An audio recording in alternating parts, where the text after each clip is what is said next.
یہ حساب کتاب لینا تمہارا کام نہیں ہے. اپنی نبیڑ، اپنی فکر کر، اوروں کی فکر چھوڑ.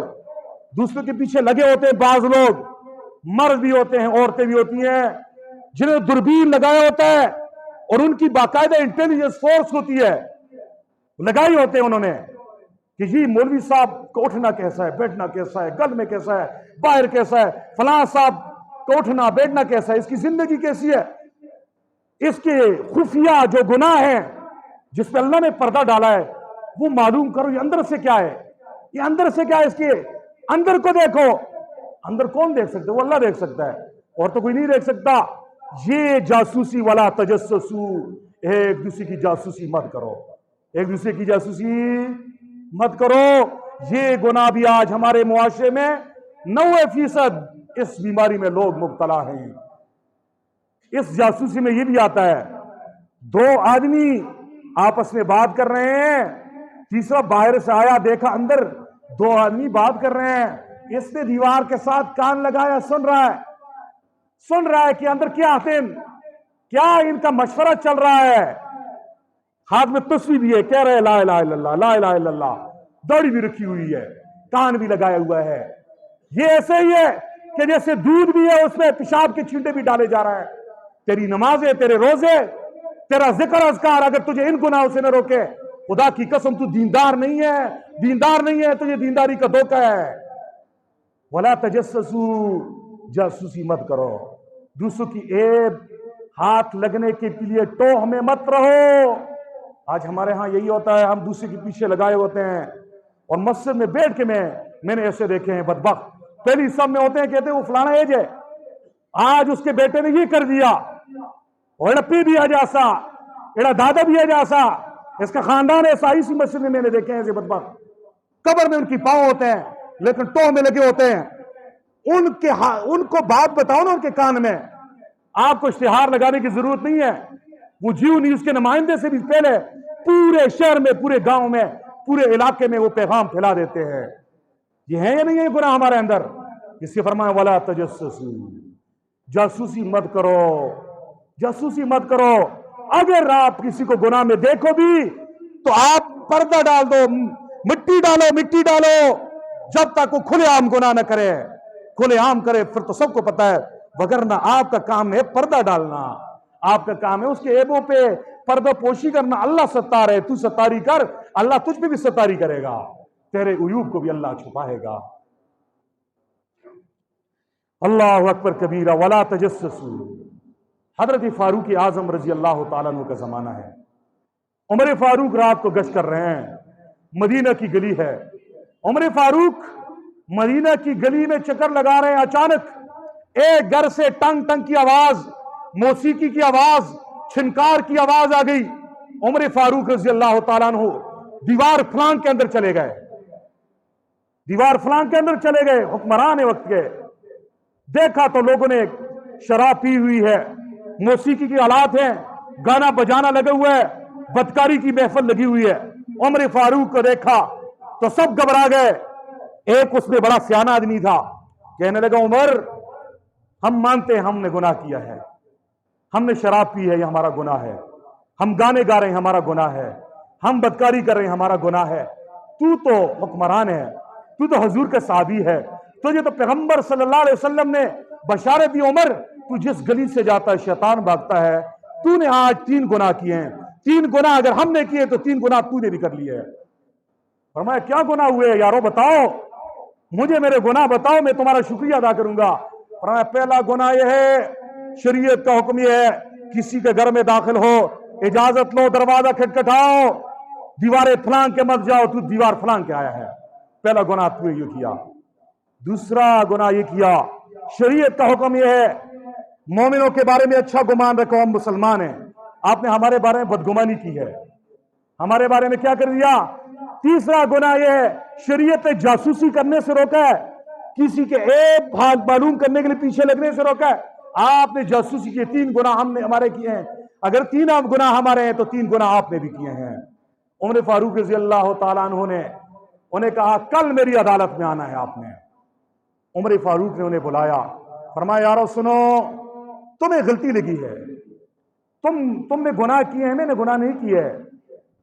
جاسوسی حرام ہے، دیوار پھلانگنا حرام ہے، اور بدگمانی حرام ہے، لیکن حکمران کے لیے، افیسر کے لیے، ماں باپ کے لیے، استاد کے لیے یہ جاسوسی کرنا جائز، بلکہ ان کے لیے ضروری ہے۔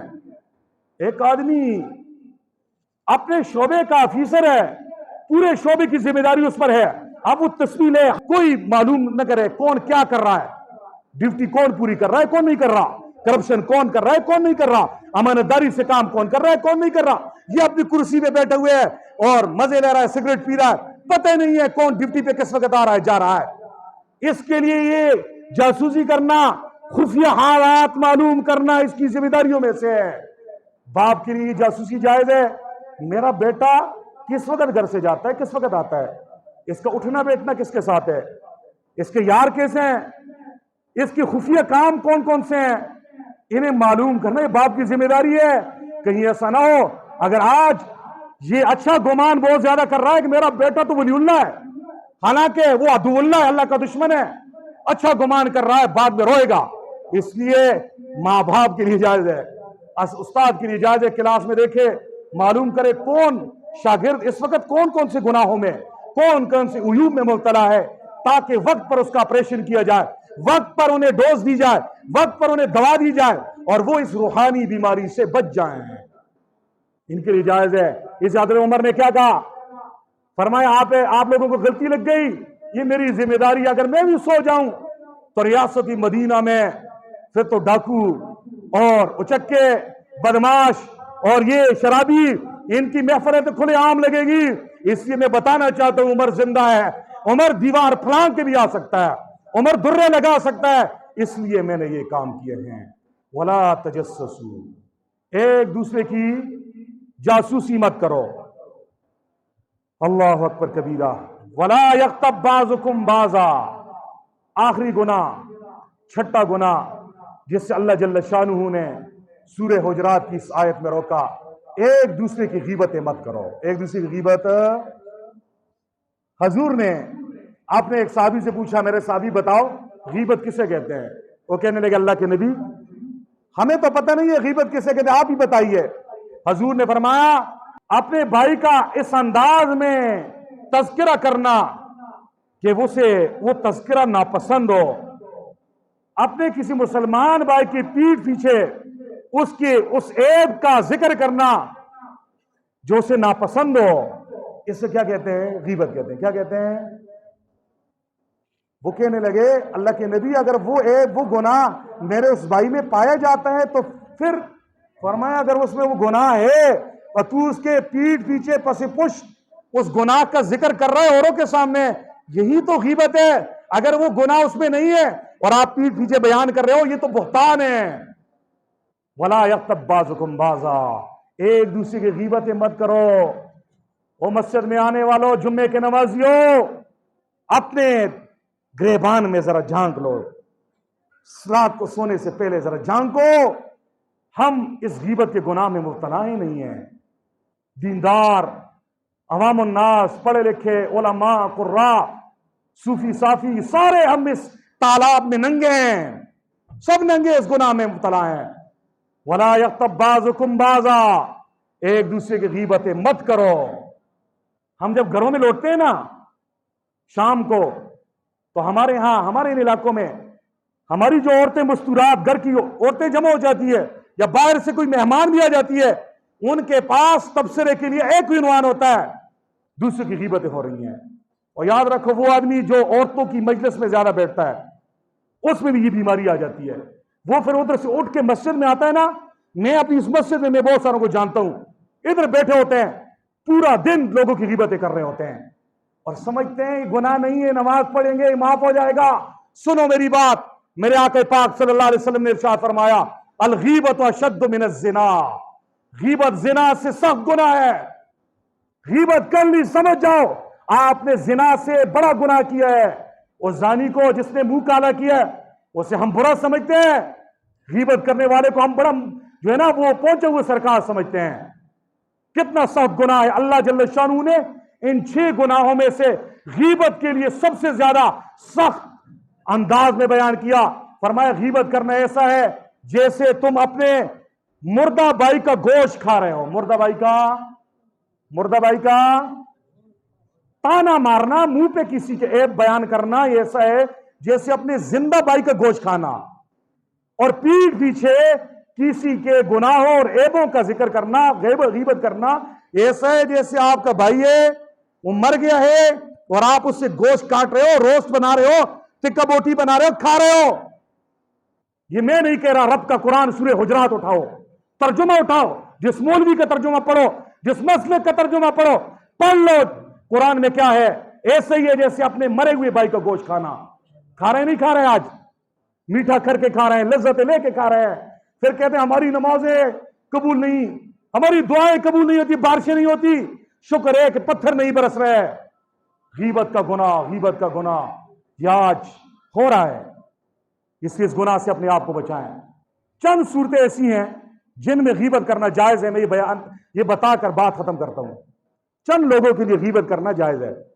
آپ کہیں گے مولوی صاحب غیبت حرام ہے, تو مولوی صاحب نے یہ مسئلہ کہاں سے نکال دیا؟ سنو بات پوری, آدھی بات نہیں سننی, نہیں تو کفر کا فتویٰ سب سے پہلے میرے اوپر آپ لگائیں گے. پوری بات سنو. غیبت حرام ہے, چند صورتوں میں جائز ہو جاتی ہے, بلکہ فرض ہو جاتی ہے غیبت کرنا. آپ کے سامنے 2 آدمی بیٹھے ہوئے سکیم بنا رہے ہیں کہ راستے میں جاتے ہوئے ہم نے فلاں صاحب کو فلاں جگہ پہ لوٹنا ہے یا قتل کرنا ہے. آپ نے سن لیا, گیم بن گئی, سکیم بن گئی, منصوبہ بن گیا, سازش بن گئی. آپ نے سنا اس بیچارے کو پتہ نہیں گھر میں ہے یا دکاندار ہے شرگڑھ سے جا رہا ہے وہ بٹوے کی طرف, اور 2 آدمی نے سکیم بنا لی. آپ کو پتہ ہے آپ پر فرض ہے دوسرے کی جان بچانا. جا کے اسے کہو آپ کے لیے یہ راستہ مناسب نہیں ہے, آپ مارے جاؤ گے, آپ کا مال لوٹا جائے گا. اس صورت میں غیبت کرنا واجب و فرض ہے, اور یہ جائز ہے. یہ کیا ہے؟ کھلے عام اعلانیہ کوئی آدمی گناہ کر رہا ہے, سب کے سامنے کر رہا ہے, اس بدماش اور اس اللہ کے باغی کے بارے میں پھر آپ غیبت کریں گے تو یہ جائز ہے. یہ کیا ہے؟ کیونکہ وہ اپنے اس گناہ کے اوپر فخر کر رہا ہے, وہ برا سمجھ ہی نہیں رہا. یہ پھر کیا ہے؟ جائز ہے. ایک اور صورت بھی ہے کہ جس میں غیبت کرنا ہمارے لیے جائز ہو جاتا ہے.